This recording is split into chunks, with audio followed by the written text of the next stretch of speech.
Welcome back to our channel. ఈరోజు వీడియోలో ఏకాదశి పూజను నేను ఏ విధంగా చేసుకున్నానో చూపిస్తున్నానండి. ముందుగా అయితే నేను ఈరోజు ఎర్లీ మార్నింగే లేచాను. ఇటువంటి ప్రత్యేకంగా పూజలు ఏమైనా ఉంటే మాత్రం కొంచెం ఫాస్ట్గానే లెగుస్తానండి. అంటే బిఫోర్ 1 అవర్ అనమాట. 5కి అలా లెగుస్తాను. మరీ ఎర్లీ మార్నింగ్ అయితే నేను లెగలేనండి. నైట్ కొంచెం లేట్ అవుతుంది పడుకునేటప్పటికి. 5 o'clock లేచాను. లేచి చక్కగా స్నానం చేసేసిన తర్వాత ముందుగా అయితే గడప దగ్గర చిన్న ముగ్గు అయితే వేసేస్తానండి. నేను బాల్కనీ అంతా కూడా మాప్ పెట్టానండి. ఓన్లీ జస్ట్ డోర్ ముందు మాత్రం మాప్ పెట్టుకొని చక్కగా ఇలా ముగ్గు అయితే పద్మ ముగ్గు అయితే వేసేసాను. లక్ష్మీదేవికి ఇష్టమైన కమలం కూడా ఇంటి ద్వారానికి ముందు వేస్తాను. ఎక్కువగా నేను ఈ కమలం ముగ్గు వేస్తూ ఉంటానన్నమాట ద్వారం దగ్గర. ఇక రోజు కూడా చాక్ పీస్తోనే ముగ్గులు వేసి పసుపు కుంకుమ అయితే పెడతానండి. గడప దగ్గర మాత్రం ఒక 4-5 బొట్లు బియ్యం పిండితో పెడతాను కుంకుమతో. నేను గడపను మాత్రం కొంచెం బియ్యం పిండి పెట్టి అలంకరిస్తాను. తులసి మాత దగ్గర కూడా కొంచెం బియ్యం పిండితో ముగ్గు అయితే వేస్తాను. ఇక్కడ పెట్టామనుకోండి గాలి ఎక్కువగా వస్తుంది, అంతా కూడా చెదిరిపోయి అసలు క్లీన్ చేసినట్టు అనిపించదు అనమాట. చూస్తున్నారు కదండి, చాలా పీస్ఫుల్గా ఉంది. ఎర్లీ మార్నింగే నాకు ఇది చాలా నచ్చుతుంది. కానీ ఎర్లీ మార్నింగే లేలేమండి, ఎందుకంటే నైట్ పడుకునేటప్పటికి కొంచెం లేట్ అవుతుంది. ఇక పూజ అయితే చేసేసుకున్నానండి. పూజ అంతా నైట్ మనం అన్నీ చేసుకున్నాం అనుకోండి ప్రిపరేషన్స్, నాకైతే ఎగ్జాక్ట్గా 6 o'clock కల్లా పూజ అన్నీ కూడా కంప్లీట్ అయిపోయి. చూస్తున్నారు కదా, స్వామివారికి అయితే చక్కగా నిన్నే తులసిమాల కట్టేసుకున్నానండి. ఇక పిండి ప్రమిదలకు పిండి కలిపేసి చక్కగా అన్నీ కూడా అందుబాటులో పెంచుకుంటానండి. పూజా సామాగ్రి అన్నీ కూడా ఆ పిండి కలిపేసి దీపాలు పెట్టేశాను. ఇక పేలాల పిండి వచ్చేసరికి పేలాలు ఎస్టర్డే నైటే ప్రిపేర్ చేసుకున్నానండి. బెల్లం కలిపి పేలాలను అయితే పెట్టేసుకున్నాను. టీ అయితే పెడుతున్నానండి. ఈరోజు అయితే ఖచ్చితంగా ఫాస్టింగ్ చేద్దాము అనుకుంటున్నాను.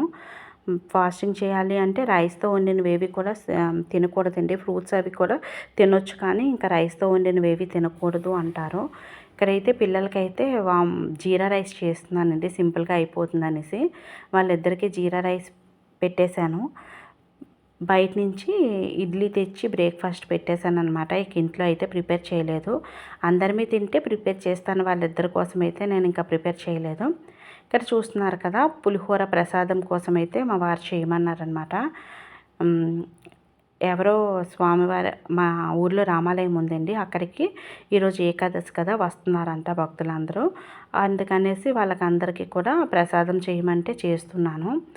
ఈ పులిహోర చాలా బాగుంటుందండి. టేస్ట్ అయితే మనకి సింపుల్గా కూడా అయిపోతుంది. కుక్కర్లో అయితే చేసేస్తాను నేను. ఇది మనకి ఇవన్నీ కటింగ్ ఇవన్నీ కూడా మనం తయారు చేసుకోవడం కొంచెం డిఫికల్ట్, కానీ అన్నీ తయారైపోయాయి అనుకోండి సింపుల్గా చేసేసుకోవచ్చు. ఇక్కడ పల్లీలు, ఎండుమిర్చి, కరివేపాకు, చింతపండు అన్నీ కూడా పెట్టుకున్నాను. 1/2 kg, 2 kgలకి 1/2 kgకి కొంచెం తక్కువగానే 1/2 kg చింతపండు వేసానండి. పులుపు ఎక్కువగా ఉంటేనే మనకి టెంపుల్ స్టైల్లో ఉంటుంది. ఎందుకంటే దీనిలో బెల్లం ముక్క కూడా వేస్తాము. బెల్లం వేయడం వల్ల పులుపు విరుగుతుందనమాట. టేస్ట్ అయితే చాలా బాగుంటుంది. మరి పుల్లగా అనిపించదు, అలా అని చప్పగా కూడా ఉండదు. ఇక దీంట్లో నేనైతే లెమన్స్ అయితే వేయను. రైస్ అయితే కుక్కర్లోని ఒక కావాల్సినంత సాల్ట్ వేసేసానండి. సాల్ట్ వేసేసి చక్కగా పసుపు వేసేసాను. 1 టీ స్పూన్ ఆయిల్ వేసి కుక్ చేసాను అనమాట. కేజీ రైస్ ఒకసారి కుక్ చేశాను. ఫస్ట్ టైం పెట్టేటప్పుడు సాల్ట్ అయితే వేయలేదండి, అందుకని దానికేమో సాల్ట్ వేసాను. సెకండ్ టైం మళ్ళీ కుక్కర్లో పెట్టినప్పుడు మాత్రం సాల్ట్ అయితే వేసాను అనమాట. ఇక్కడ ఒక్కొక్కటిగా నేను పల్లీలు అన్నీ కూడా పప్పులు అన్నీ కూడా ఫ్రై చేసుకుంటున్నాను. కొంచెం మీడియం ఫ్లేమ్లోనే చేస్తున్నానండి, ఎందుకంటే ఆల్రెడీ వర్క్స్ అన్నీ కంప్లీట్ అయిపోయి నాకు ప్రసాదం అన్నది 10 o'clock ఇస్తే సరిపోతుంది అన్నారు. అందుకనేసి నేను 9:30 కల్లా ఇచ్చేద్దాము, ఇంకెందుకంటే పిల్లలు నాకు 7:15కే 7:20 కల్లా వెళ్ళిపోతారండి. ఇక తర్వాత వర్క్ ఏమి ఉండదు, పూజ అయిపోయింది, అన్నీ అయిపోయాయి కదా ఈరోజు. ప్రసాదం అయితే ఇక ప్రిపేర్ చేసేస్తున్నాను.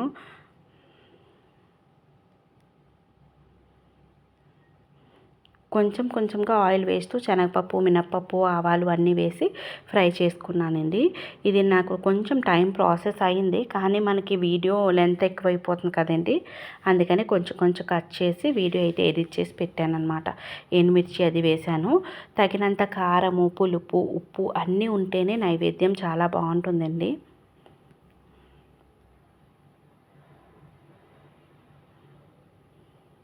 తర్వాత అల్లం పచ్చిమిర్చి, చాలామంది అల్లం పచ్చిమిర్చి దాంట్లో వేసేస్తారండి.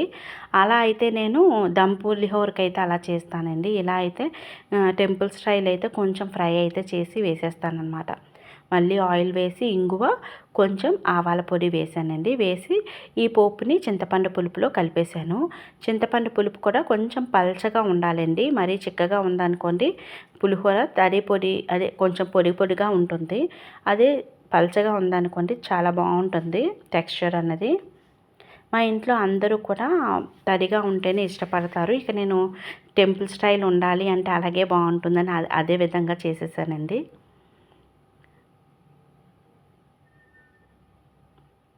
ఇలా మిక్స్ చేసేసుకొని చక్కగా ఇందులో నేను బెల్లం ముక్క కూడా వేసానండి.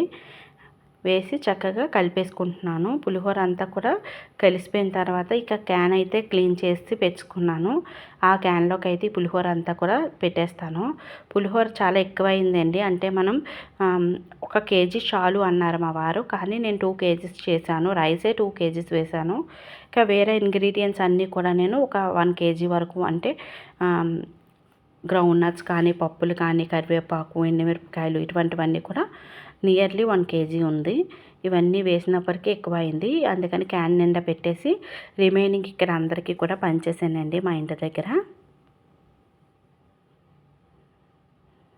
అనుకోకుండా ఈరోజైతే అందరికీ కూడా పెడితే మంచిది అంటారు కదా, అందరికైతే ఇచ్చేసాను. ఇక ఈరోజు పడుకోము కదండి, ఎందుకంటే ఏకాదశి పూజ చేసిన తర్వాత ఫాస్టింగ్ చేస్తాము, పడుకోము కదా. అందుకనేసి ఇక పూలన్నీ కూడా కోసుకుంటున్నాను అనమాట.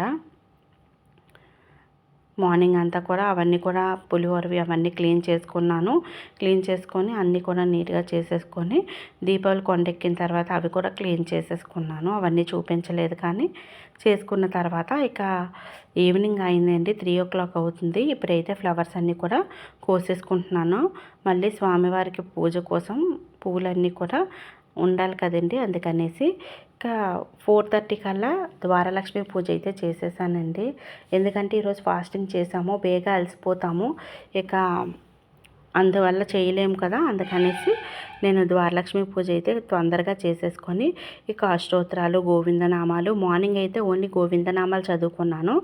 ఈవినింగ్ అయితే అష్టోత్తరాలు, గోవిందనామాలు అన్నీ కూడా చదువుకుంటూ స్వామివారికి చక్కగా తులసి దళాలతో పూజ అయితే చేసుకున్నాను. ఇంట్లో పూజ చేస్తే చాలా ప్రశాంతంగా అనిపిస్తుందండి. కానీ మనకేంటంటే ప్రశాంతమైన వాతావరణం, గజిబిజిగా చేస్తే మనకేమీ అనిపించదు. ప్రశాంతమైన వాతావరణంలో పూజ చేసుకుంటే నాకైతే చాలా ఆనందంగా అనిపిస్తుంది. ఈవినింగ్ కూడా పిండి దీపాలు అయితే పెట్టుకున్నానండి. మార్నింగ్ కలిపిన పిండి 7 దీపాలు చేశానండి. మళ్ళీ ఇంకా ఉంచేసాను అనమాట. ఒక క్లాత్ కప్పేసి ఫ్రిడ్జ్లో పెట్టాను. అదే పిండితో మళ్ళీ దీపాలు అయితే చేసేసుకున్నాను.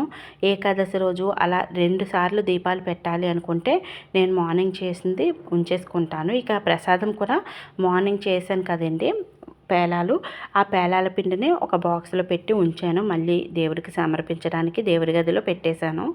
ఆ బాక్స్లోది మళ్ళీ క్లీన్ చేసేసి దీంట్లోనే వేసుకొని పెట్టానన్నమాట. ఎందుకంటే మళ్ళీ మళ్ళీ చేయాలి అంటే కొంచెం మనకి పని అన్నది తెమలదనమాట. ఎన్ని పనులు ఉంటాయో పూజ చేయాలి అంటే అది నార్మల్ కాదండి. అందులోని మంచిగా చేసుకోవాలి, ప్రశాంతంగా చేసుకోవాలి అంటే పని అయితే చాలా ఎక్కువగా ఉంటుంది. ఇక ఈవినింగ్ నైట్ అయితే ఏమీ చేయలేదండి, ఎందుకంటే స్వామివారికి పెట్టిన పళ్ళు అవన్నీ కూడా నేనైతే స్వీకరించాను.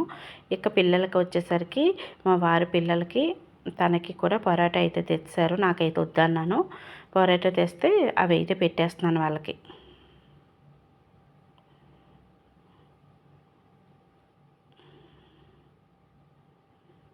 వాళ్ళకి పెట్టేసి చక్కగా ఇక నాకైతే ఈరోజైతే పని అయితే బాగానే, అంటే తను బయట నుంచి తేవడం వల్ల ఇక నైట్ టిఫిన్ కూడా చేయవలసిన అవసరం రాలేదండి. ఇక పిల్లలు స్వీట్ తింటాను అంటే పిల్లలకైతే రసగుల్లా అయితే పెడుతున్నాను అనమాట. చూసారు కదండి, ఇలా మనం మేనేజ్ చేసుకుంటే చక్కగా పూజలు చేసుకోవచ్చండి. అన్నీ చెయ్యాలి అంటే మనం పూజలు చేయడం అయితే చాలా కష్టమవుతుంది. మీరందరూ ఎలా చేసుకుంటారో నా కామెంట్ సెక్షన్లో కామెంట్ చేయండి. ఈ వీడియోలు ఎలా అనిపించాయి, మీకు నచ్చినట్టయితే ప్లీజ్ లైక్ చేసి షేర్ చేయండి. మరొక చక్కటి వీడియోతో మళ్ళీ కలుద్దాము. Thanks for watching this video.